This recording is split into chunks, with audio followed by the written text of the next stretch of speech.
कि ज्ञान वैराग्य होते भक्ति योगीन योगिनः क्षेमाय पादमूलम ये प्रवसन्त कुतो भयम्।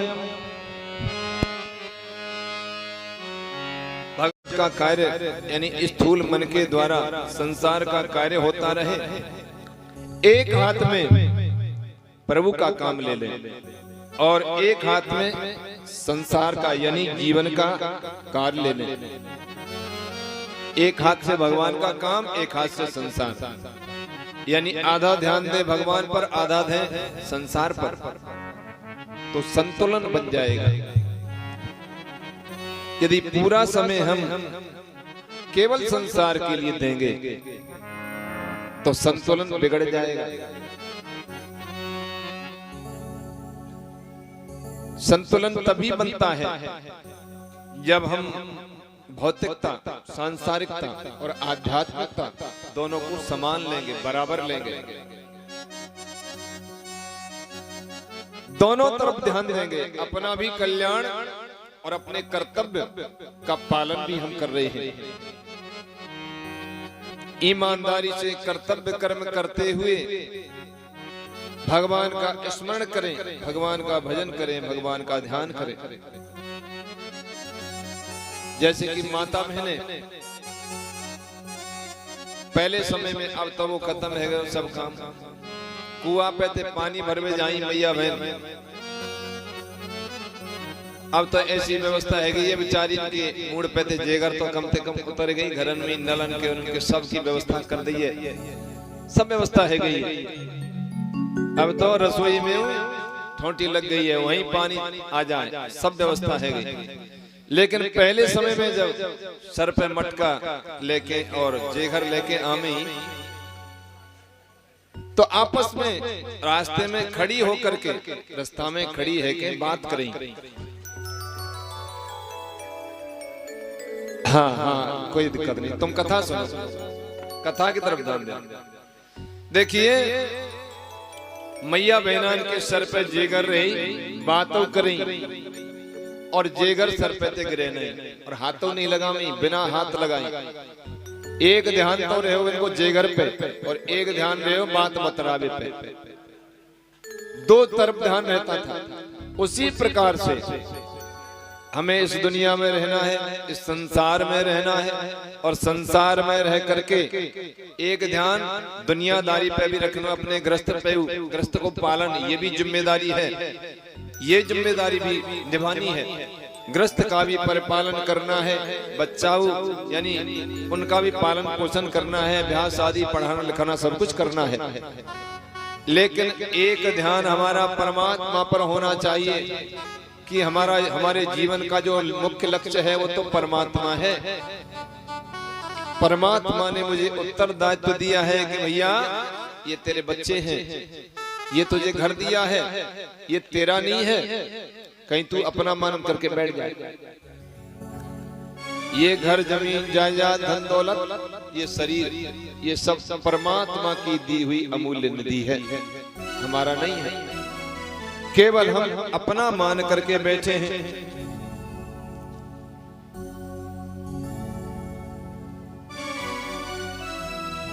एक मालिक होता है और एक होगा कौन, नौकर।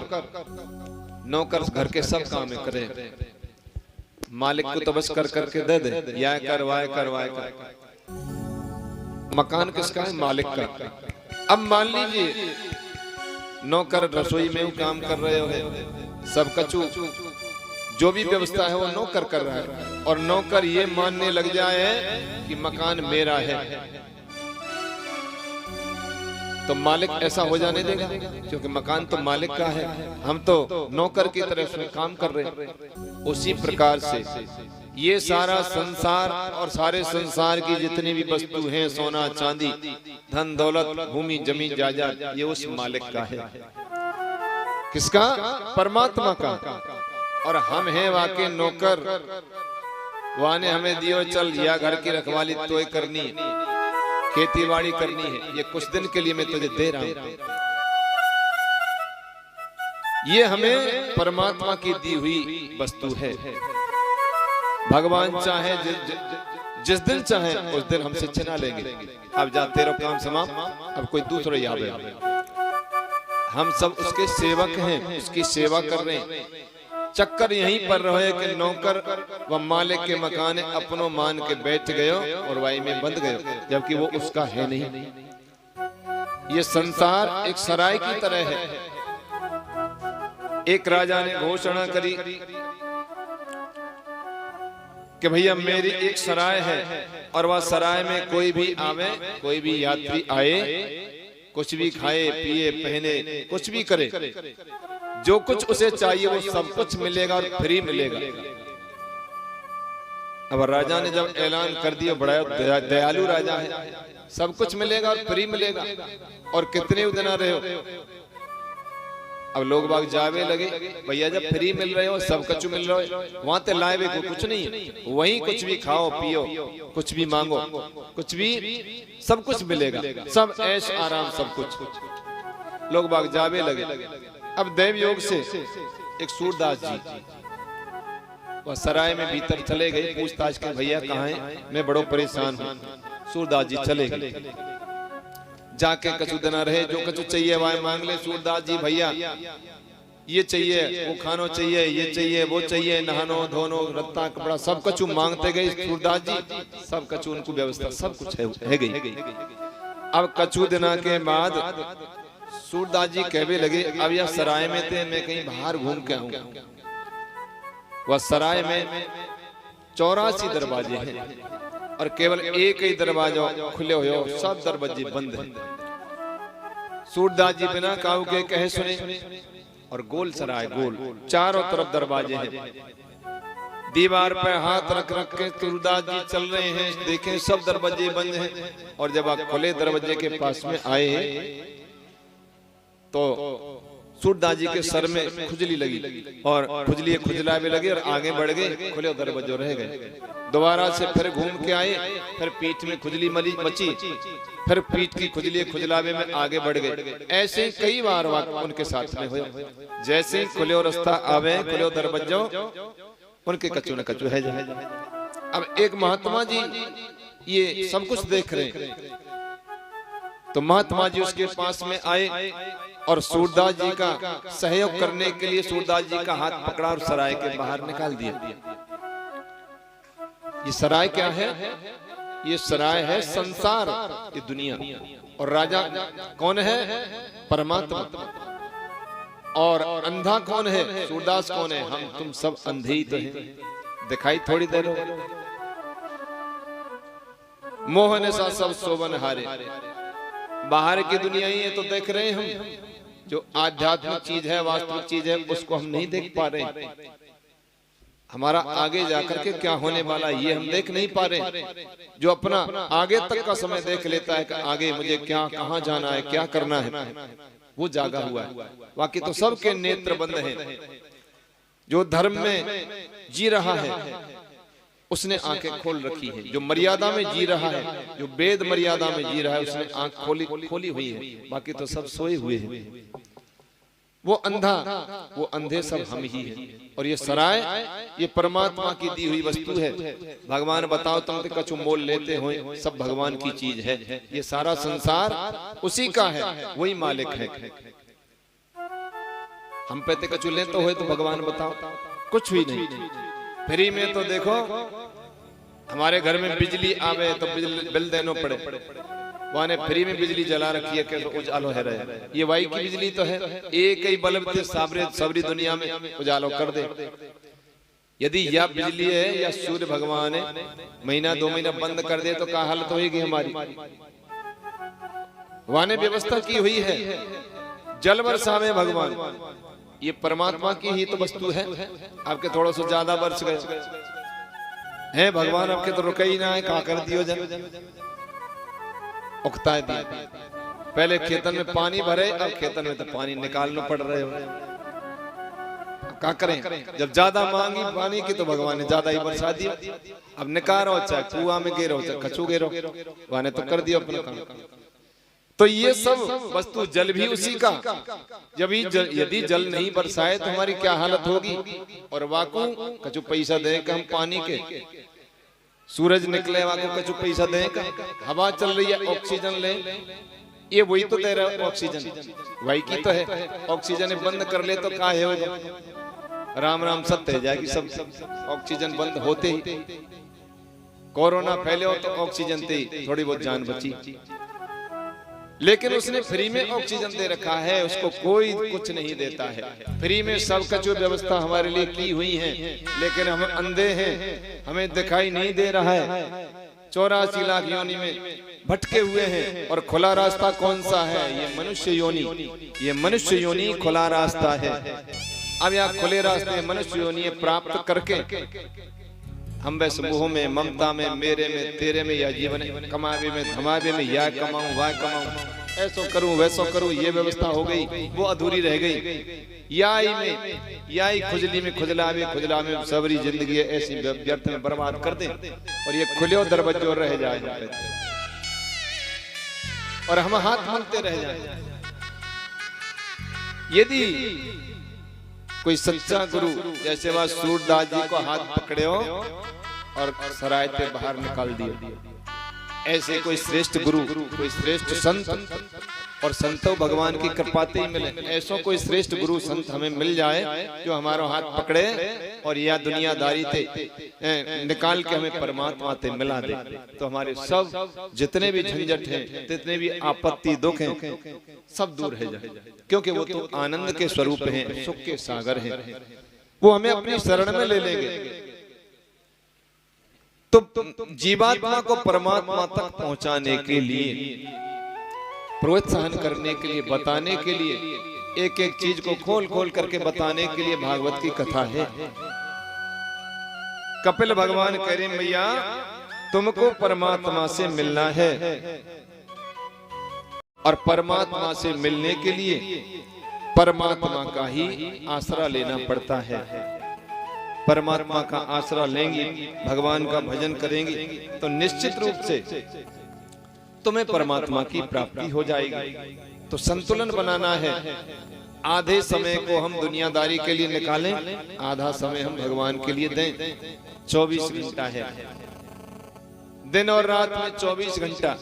अब 24 घंटा में से कितनी देर हम भगवान को भजन करें, कितनी देर भगवान वहां देखें, या हम ही विचार करें। भगवान यहाँ ते जावे के बारे में तो पूछे भैया 24 घंटा दिए दिन में मैंने तेरे, अब 24 घंटा में तो तेने कितनो मेरो नाम लियो, कितनो मेरो काम करो, कितनो धर्म कर्म ज्ञान अनुष्ठान कहाँ कहाँ करो। ये जवाब तो देना पड़ेगा, निश्चित देना पड़ेगा। निश्चित रूप से हमारी आत्मा भूखी है, प्यासी है। जितनो जरूरी हमें या शरीर को भोजन करामे, पानी पिलामे ना, भोजन और पानी के बिना तो शरीर जीवित थोड़ी रहेगा, मृत हो जाएंगे, मर जाएंगे। 10-20 दिन भोजन पानी नहीं मिलो तो मरना ही पड़ेगा। उसी प्रकार से इस शरीर को चलाने वाला एक शरीर, कारण शरीर, जीवात्मा हमारे शरीर के अंदर विराजमान है, जिसके कारण ये शरीर चल रहा है। वो उसको भी भूख लगती है, वो भी प्यासी है। आत्म तृप्ति के लिए आत्मा का भोजन है भजन। शरीर है तो खूब झिका ले, लेकिन आत्मा का कोई झिका में, आत्मा का भोजन है भजन। जब तक भजन नहीं करेंगे आत्मा भूखी प्यासी रहेगी। आत्मा की तृप्ति के लिए किया जाता है भजन, भगवान का भजन, ध्यान, स्मरण, पूजन। भगवान का भजन कर लेते हैं तो संतोष मिलता है, आत्म बल प्राप्त होता है, आत्मा तृप्त होती है। इसलिए भगवान का भजन बहुत जरूरी है, सबको करना चाहिए। आगे मैत्री जी कहते हैं कि दक्ष प्रजापति और प्रसूति के यहाँ 16 कन्या हुई। 13 का विवाह धर्म के साथ हुआ, और अग्निदेव की एक कन्या अग्निदेव को और एक कन्या पितृगणों को दी, और 16वीं सती का विवाह हुआ शंकर भगवान के साथ में। प्रयागराज में ब्रह्म सूत्र हुआ है, शिवजी अध्यक्ष के स्थान पर बैठे हैं। उस समय दक्ष प्रजापति वहां आए, शंकर भगवान खड़े नहीं हुए। दक्ष प्रजापति समझ रहे हैं कि शंकर ने मेरा अपमान किया है,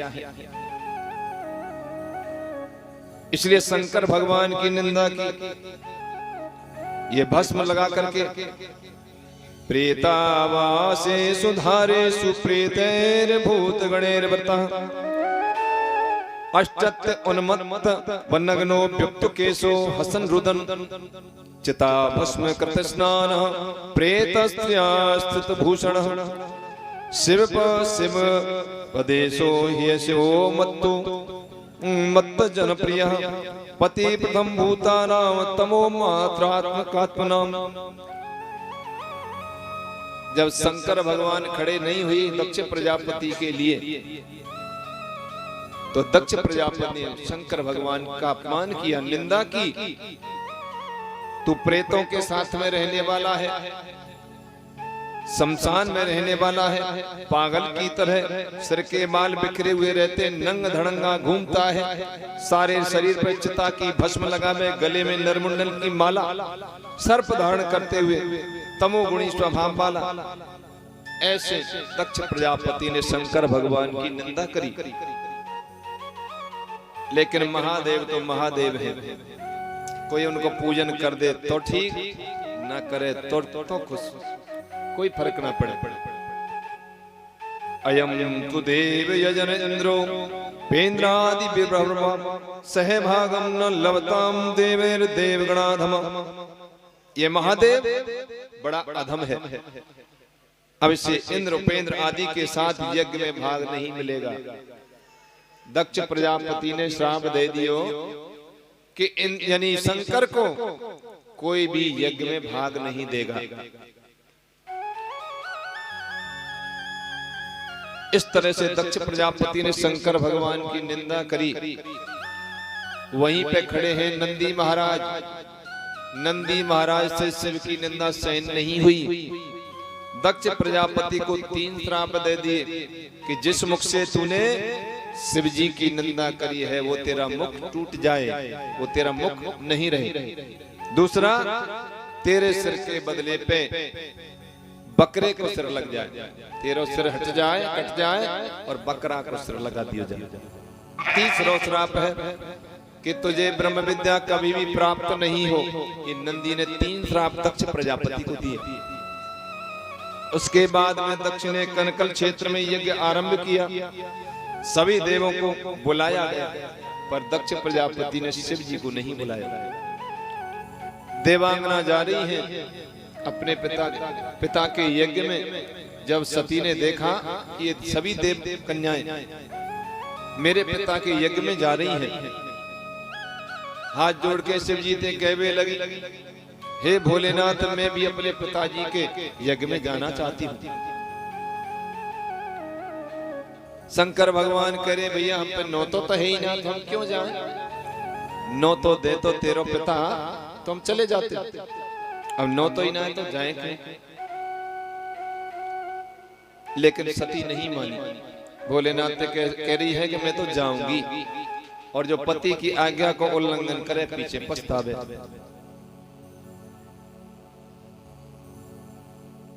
यानी शंकर भगवान कह रहे ठीक है, अब तू ना मान रही तो जा, पर कछु घटना घट जाए तो मेरे यानी मेरो आरोप मत लगाइए। मैं तो मना कर रही हूँ, जहाँ हमारा सम्मान ही ना है, कोई बोले ना चाले ना, नो तो नहीं, हम क्यों जाएं वहां? लेकिन सती नहीं मानी, जबरदस्ती से नंदीश्वर को लेकर के चली गई। कुछ शिवगण चले गए, चली गई। पिता के यज्ञ में पहुंची है। आज ईशान दिशा खाली है, जहां शिव जी को आसन दिया जाता था। न तो पिताजी बोले, पिताजी ने मुंह फेर लिया। सादर भली मिली एक माता, एक मैया जरूर मिल गई उन मुने से मन पे, वो बात नहीं। जैसे मैया बेटी से मिले वो बात नहीं थी। आज शंकर भगवान का सती कह रही है कि मेरा अपमान तो मैं सहन कर लूंगी, लेकिन मेरे पति शिवजी का अपमान मैं सहन नहीं करूंगी। यज्ञ कुंड में भस्म है गई, यज्ञ कुंड में भस्म हो गई। शिव गणों ने दक्ष का यज्ञ विध्वंस कर दिया। इधर भोलेनाथ को पता चला कि सती ने अपनी देह को यज्ञ में भस्म कर लिया है, यज्ञ कुंड में भस्म कर लिया है। शंकर भगवान ने जटा से वीरभद्र को उत्पन्न किया, जाओ और दक्ष के यज्ञ को विध्वंस करो। वीरभद्र आए हैं, वीरभद्र ने आकर के दक्ष का सर काट दिया और सारे यज्ञ को विध्वंस कर दिया, यज्ञ अपूर्ण रहा। सब देवता आए हैं, भोलेनाथ यज्ञ को पूर्ण करिए, आप ही यज्ञ को यानी बनाने वाले हैं, आप ही पूर्ण करने वाले हैं। सब देवता ने आराधना करी, शिव जी वहां गए। शिव जी ने जाके दक्ष के सिर पे बकरे का सिर लगाया, दक्ष जीवित हो गया। शंकर भगवान से क्षमा मांगी है, शंकर भगवान ने यज्ञ को पूर्ण किया है। ये सती का चरित्र